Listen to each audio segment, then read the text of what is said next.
Do you like TVs? Try going through one and see if you like it then.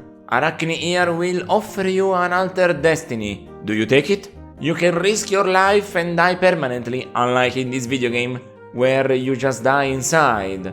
This game is about a middle management guy that, in our real world, wow, believe that, gets a TV on a loan since he's got taken away by a very fantasy-style dress guy that my father bought at the thrift store. From here on out, we get through this apparent world connecting tissue that is the celluloid, and here we go. We've entered a new world.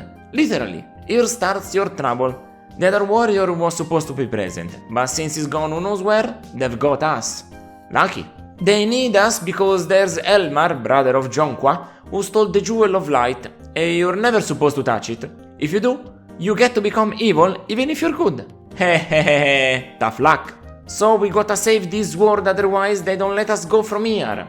Yes, we are hostages. Yes, it's a good motivation to solve problems. The story in general is pretty good and reliable. The problems are always somewhere else in these games.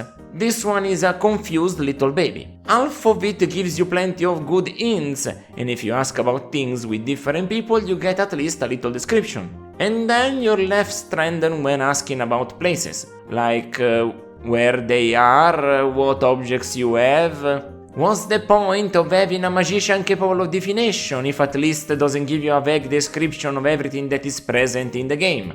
Like, I'm not asking for the solution, just give me lore, something I can write down. But you're left stranded on a game with more than 16 verbs to use, so it's really complicated. It would be great fun with everything having dialogue. But we have a guy telling us that he has infinite knowledge, and then we ask a bunch of stuff and he says, the runes cannot say the purpose of this, or some shit. Then don't have a description when scouting his location that his knowledge imparted by the stars is omnipresent. A complete destruction of any trust you can have in the developers and the programming of the game. And that's a pity because this game has the best text parser I've ever seen, meaning that it contains a large vocabulary and the possibility for asking or obtaining the result in at least a couple ways. In most cases. But without knowing even what an object I have is, I had to resort to the lowest of forms of experimentations found in adventure games. The classic, boring and frustrating trial and error. Which is fine for me in a skill game, since it's supposed to be a learning experience. Here, I'm supposed to be playing a puzzle and logical game and I'm just left wandering for half of the game. Don't ever put a character like this in any game if they seriously don't know everything. This for me docks massive point.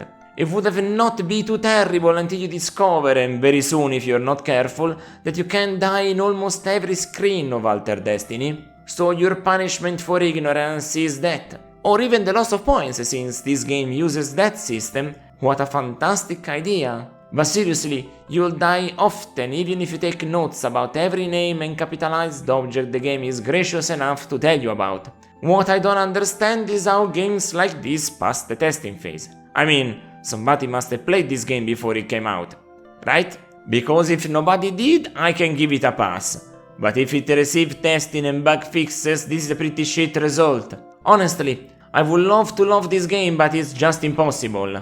It doesn't help that the dialogue is also dry, and I don't mean serious, I mean dry. That means that I find it devoid of any personality. For example, they did get serious dialogue for most of its runtime, but it was supported by clear characters, lots of quirks, and their own way of speaking. Here they try to sell you on an alien world, but they break it by constantly pretending they know about the human one. Humans even lived here, and that sounds interesting, so obviously they don't do anything with that storyline. You find the bones of the giant people humans fought in a supposed war called the Eula, but it doesn't go beyond that and a few tidbits. On most other concepts they introduce, they also do something with them. They also have a lot of flora and fauna you can examine, and most of them have an interaction to inform you of something you can do already yourself, like the flu box. They show you that in a specific spot you can sleep, and that leads you to a pretty meaty gameplay section in your dream.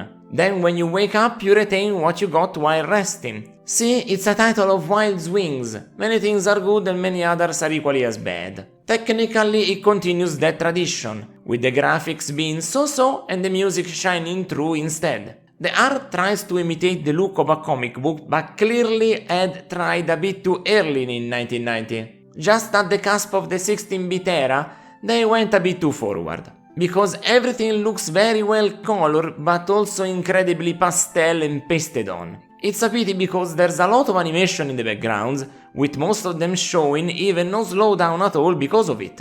But at the same time, we don't get the luxury of good pixel art, and that is clearly something they should have stuck with instead. Because a lot of times you can see the borders of the drawings, and that's not so quality. Quality art stuck on a medium that can fully show it. Know your hardware and your limits, developers. It's always important to keep that in mind. The soundtrack must be the only thing that I consider flawless. Yes, musically it really sounds like the game of my dreams for this setting we have. Otherworldly and mysterious, with a completely different vibe compared to the track you hear in the intro when you're still on planet Earth. It's a superstar transition with certainly another set of instruments, and it sets the tone immediately for an adventure on a place alien to you. By the most literal sense of the word. You just won't know where you are, and they don't even tell you unless you read the manual, so perfect time to vibe into some funky sound. And let your mind be taken by flu boxes. You'll dream interesting stuff in this place. But it took me a long time to decide on the value of this game. I'm so conflicted about it. Let's just say that Altered Destiny is a game that perfectly encapsulates what I think about when I think something reflects a 5 out of 10. It really represents what comes to mind when I close my eyes and try to imagine what mediocrity in the adventure game genre looks like. And not just any kind of it. No, this is some self-inflicted middle-of-the-road result. Really wouldn't be better than this aside from changing its game design.